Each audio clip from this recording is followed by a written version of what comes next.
Then I said, I have labored in vain. I have spent my strength for naught, and in vain. Yes, surely, my judgment is with Yahweh, and my work with my Elohim. And now saith Yahweh that formed me from the womb. To be his servant. That's what he formed me for. To be his servant. To bring Jacob again to him. Even though Jacob, you're my servant to bring Jacob again to me, though Israel be not gathered. So he's saying the nation of Israel has not been gathered, but he's talking to an elect group of Israelites, saying, even though Israel has not yet been gathered, yet shall I be glorious in the eyes of Yahweh, and my Elohim shall be my strength. Then Yah goes on. And he said, it is a light thing that thou shouldest be my servant, to raise up the tribes of Jacob, and to restore the preserved of Israel. I will also give thee for a light to the Gentiles. I will also give thee for a light to the Gentiles, that thou mayest be my salvation unto the ends of the earth. So Yah said that Israel, his servant Israel, is who he has glorified. And he said his servant Israel will glorify him. And he said his servant Israel will be his salvation unto the end of the earth. No wonder Yah calls Israel his world without end. We go to the book of Isaiah, the 45th chapter. Look what Yah says about Israel in the 17th verse. But Israel shall be saved in Yahweh. Ye shall not be ashamed, nor confounded world without end. No wonder he's saying you'll be my salvation to the end of the world, because they are his world. We are his world. And the only one that he's speaking of in Isaiah, to give you a clue, if you get back to Isaiah, the 53rd chapter, notice what he says in the 11th verse. He tell you who he's talking about. He said, ye shall see of the travel of his soul, and shall he be satisfied, and shall be satisfied by his servant, by his knowledge, shall my righteous servant justify many, for he shall bear their iniquities. And that's what we're bearing today. Don't you know, if we were not in America today, that America would not be standing with all of this wickedness, with all this adultery and idolatry and witchcraft and sorcery and warmongers and prostitutes, whores,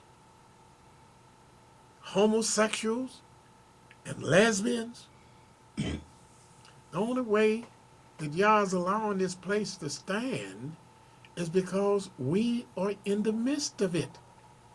And as he said in 53 and 11, or 53 and 12, notice what he said, therefore will I divide him a portion with the great. He's not the only great. Israel is not the only great one here. I will divide him a portion with the great, and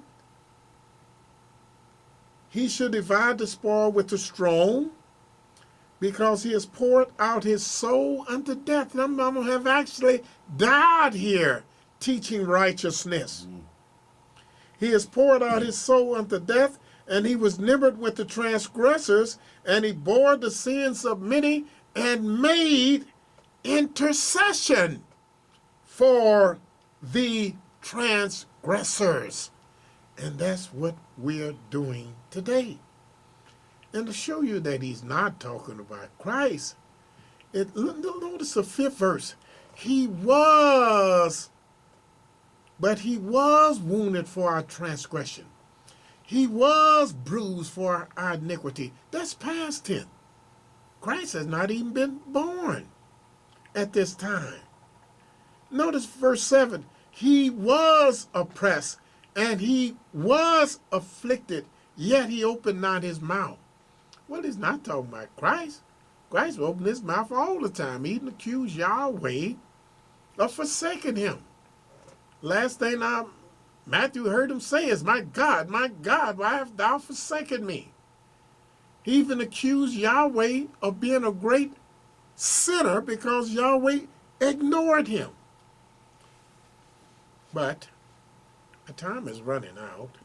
Can't explain all this, and I'm not able to get all your questions and answers.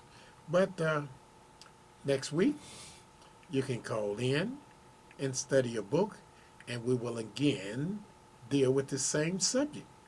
Isaiah the 53rd chapter, dealing with, can someone else die for your sins? And nowhere in this Isaiah 53 is somebody else dying for your sins. Somebody is making an intercession. Some of them have died. Some of them are still here, because many of the things are present tense, but a lot of them are already past tense. And JC was not even born here. It's not talking about him, brothers and sisters. I will prove beyond a shadow of a doubt next week exactly who Yah is speaking of when he calls him his righteous servant. I'm going to show you that Israel is the one that he calls his righteous servant, the elect of Israel. But right now, our time is running short, and if anybody got any questions, any comments, they can call me. Area code 513-226-7110. Or either they can watch us on YouTube. Just type in Elesha Israel. Elesha is spelled E-L-E-S-H-A. Israel is spelled Y-I-S-R-A-E-L. Or either go to the houseofisrael.org and watch us and listen to the many debates that I had with the various ministers from all over the world. An incident before I go, the 20th of this month, I have two ministers coming down from Louisville, two our white brothers coming down to debate me the 20th of this month. And we're going to get a place, and the public will be invited the 20th of this month. Don't forget that. And remind me to talk about it next week. But until next week, Yah loves you very much, and so do we at the House of Israel. Shalom.